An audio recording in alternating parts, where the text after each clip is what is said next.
BTR ओनसोलनि आं जिथु एमपि जागोन बेनिखायनो बिटिआर सुक्तिनि माखासे दफाफोर मेजर मोननैसो दफा दङ बे दफाखौ मावफुंनांगौ दिनै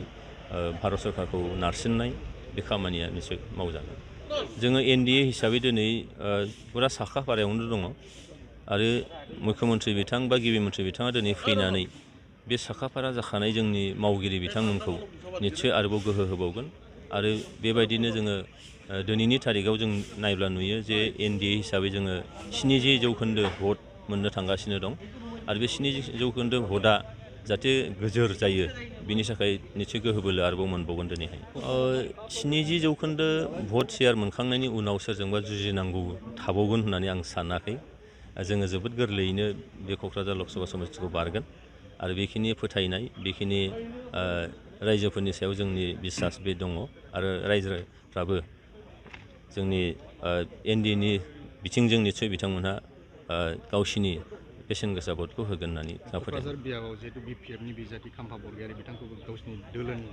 दाबि बायदियै जे सासे गोख्रों बिजाथि महरै बिथांमोना बुंबाय थादों। थांनाय 17 बोसोरनि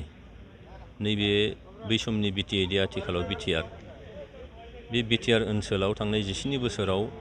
जिखिनि रायजो राजाफ्रा भुगिनांदोंमोन आयेन शृंखलानि बिथिंनिफ्रायनो जा बा नोङो बायदिसिना मोनथायखौ मोननायनियानो जा हारि माहारिफ्रा जाथि जनगोष्ठीफ्रा मोनसे जोबोद दुं हाव मोनसे थासारियाव दंमोन जिबननि रैखाथि गैयामोन सम्पतिनि रैखाथि बेयाव गैयामोन निरापत्ता होननाय बुस्थुआनो गैयामोन दिनै नैबे समाव निरापत्ता फैबाय दा बै समाव बिथांमोननि सरकाराव दिनै निरापत्ता मोनाखैमोन बे एखे सरकारावनो बिथाङाबो दा जाय बिजाथि बिथाङाबो बे मोनसे टिमावनो दंमोन दा होमबा नैबे गासैबो बिथिंखौ दिनैहाय रायजो राजाफ्रा मोजाङैनो बिजिरफैदों एनालाइसिस खालामदों आरो बे एनालाइसिस खालामनानै मोनदों जे दिनैहाय प्रमद बर' बिथांनि दैदेननाय इउपिपिएल सरकाराव दिनै गोजोन थासारि फैबाय जाथि जनगोष्ठीनि गेजेराव फोथायलायनाय फैबाय निरापत्ता फैबाय दिनै सम्पतिनि रैखाथि जिउनि रैखाथिया फैबाय हाथाय गला बाजारा नोङो मोनाबिलि 6 रिंगा जाब्लानो बन्द जायोमोन दा बे जालिया हरनि नोङो 11 बा 12 रिंगासिमबाबो नोङो खुलिनो हायो सारा बिटिआर ओनसोलाव गिदिंनो हायो बे थासारिफोरखौ लानानै दिनैहाय रायजो राजाफ्रा दिनै इउपिपिएल बा एनडिएनि खाथियाव साफिदों आरो बेबायदिनो फैबाय थानाय बिसायख'थियाव जायखि बिजाथि फैयाथों मानो एनडिएनि जोंनि जि आथिखालाव जिबायदि जों मजबुत अबस्थायाव दङ बेजों सोरबाया फेर मारिनो हागोन होननानै आं फोथाया मोनसेथ' जाहैबाय जे जोंनि नैबेयाव गोजोन खौसेथिखौ लाखिनांगौ मानोना गोजोन खौसेथिखौ सिमफायनो थाखाय मालाबा दोलो आरो बेक्ति हिसाबै सम नाजाबोनायखौ जों नुदों जायखौ दिनै बिटिआर ओनसोलनि रायजो राजाफ्रा बावगारनो नाजादों बेखौ जों दिनैहाय गोसोनिफ्रायनो खोमोरनो नाजादों बे अबस्थायाव माखासे दोलो बा बेक्तिया आरोबाव बे एखे थासारिखौनो लाबोनो नाजानाय सम जों नुनो मोनो दा बेखायनो बे थासारिनिफ्राय दिनै बारग'नांगौनि थाखायनो दिनैहाय जोङो खामानि मावदों आरो बे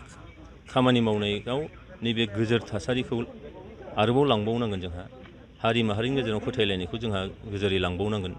जौगानाया दिनै मोनफ्रोमबो थाखोनि सुबुंफोरनि खाथिसिम सौहैदों बेखौ जोंहा गोलावै लांनांगौ दं दा बेखायनो आंनि मावनाय दांनायाबो बेनो जागोन जे बे गोजोन सान्थि खौसेथि आरो जौगानायखौ लाखिनाय आरो थामथियाव जोंहा नैबे बिसायख'थियाव जोंहा नरेन्द्र मदि मानगोनां बिथांखौ भारतनि गाहाय मन्थ्रि बानायनांगौ बे मोनसे थांखि थागोन आरोबाव बिनि अनगायै बिटिआर ओनसोलनि आं जिथु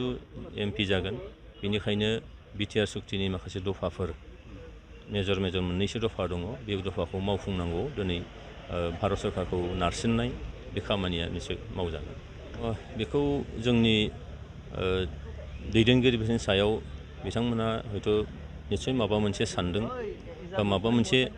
नुदों बेनिखायनो सायख'दों आं बेयाव जेबो बुंनाय नङा